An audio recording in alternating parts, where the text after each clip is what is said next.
Paraan upang ipakita nyo kung anong profesyon ang gusto nyo paglaki ninyo. So, katulad namin mga guro, nakapit namin ang profesyong ito dahil kami nag-aral mabuti. Naging masunurin kami sa aming mga magulang at sa aming mga guro.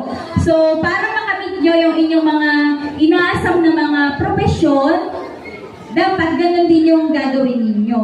Maliwanag ba yun mga bata?